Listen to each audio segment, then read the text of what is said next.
up, guys? Welcome back to the channel. So today we have the round 2 match versus Boa Hancock once again and Uta on the left. Uta showing that she can compete with Boa if she curves out, but in this duel Boa Hancock is going second, and we know that she loves going second, so let's see if Uta can handle her pressure here.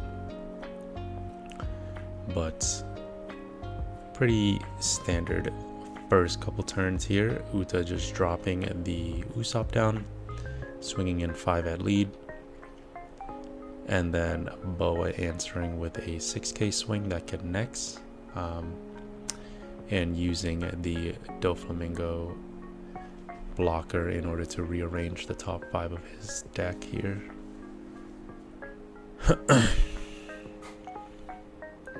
So he is taking his time with it, which isn't too great for us. Probably has a bunch of good options for the following turns, but as long as we can get the resources to just summon out a bunch of bodies, hopefully he can't remove all of it. So I swing in 6 at lead here. I think I end up trying to just full force resource up, just because if he has the pudding here, he has it. I just didn't have a better play. The Nami getting dropped at least gets me a body on board, so opted to do that. But going into Boa's 6th Dawn turn here, he could really do a bunch of things. If he has pudding, it's probably going to be a really good one, but he does opt to swing in 7 at lead first, which if he had the pudding to play, I think was just a slight misplay. He could have definitely puddinged and got a life in there, but he opts to use the gecko to grab a 2k to hand. And then I swing pretty wide here, just swinging with everything I got to get as many resources out as possible. So here I drop the Luffy into Nami. Really big pressure for him going into his 8 Dawn turn. He could Gravity Blade both of my Namis. That would actually stop me from getting too many resources, which would be good for him. But if he doesn't have it, then it is good for us. So he drops the Red Rock and bottom decking my Luffy here. It's not too great for us, but he does drop 2 6 swings into the Nami. I felt like it wasn't really worth to save her here, just because 9 Dawn turn, I'm probably trying to drop a Zoro if I have him. So I do end up dropping the Zoro here, just because him playing a Red Rock, pretty unlikely that he would have a second one ready for me. But unlucky for me, he did have the answer. So Red Rock coming out, bottom decking the Zoro there is really good tempo for him. But with 4 Dawn up, the most he could do is just dropping another Warlord, but he just swings in for 2 7s here instead. So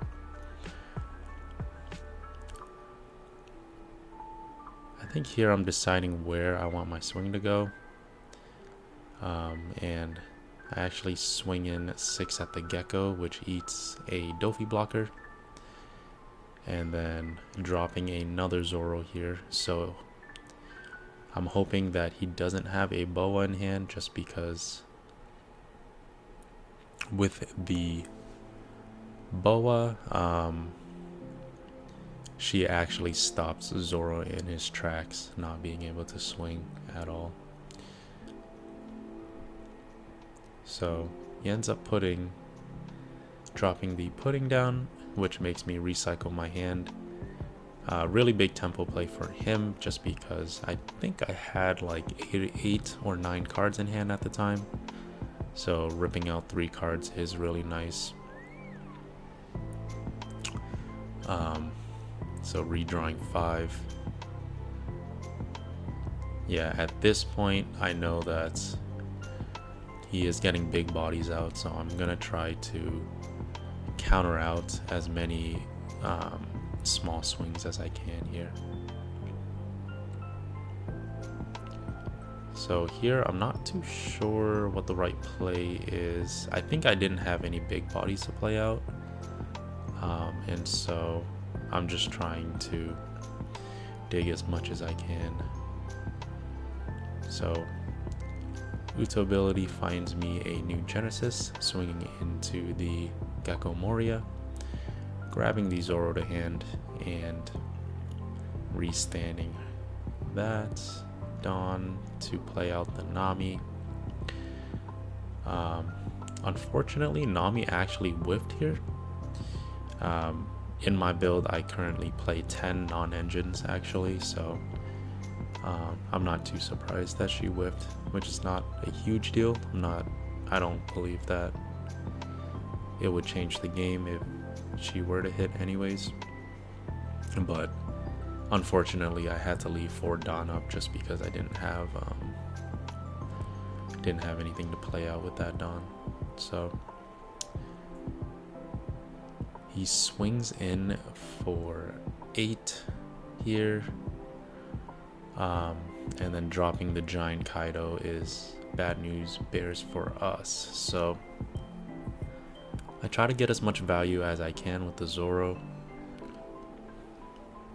Looking back here, I should have swung a little heavier maybe, just because the draw for Kaido definitely gave him resources to refill his hand a bit. Or sorry, dig for more removal and interruptions. So he's able to counter out the Zoro swing here.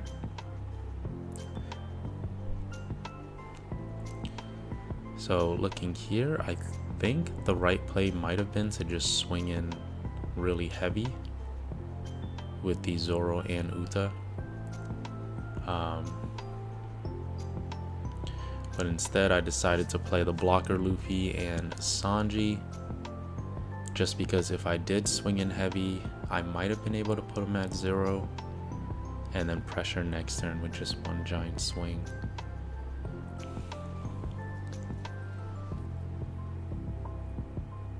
Yeah, at this point I was worried that his Kaido would swing into my Zoro, but yeah, looking back, I think I was just scared of also dying as well, just because he does have a lot of Dawn to work with, and with 2 big bodies, not sure if I was gonna be able to block it all out without the Luffy blocker here. So Boa swinging in 7 at lead, I'm actually forced to take it, and then Boa swinging in 9 at lead. I actually block out of that just because if he had a red rock to red rock the Luffy, he could just swing in 12 with the Kaido and that would be game over.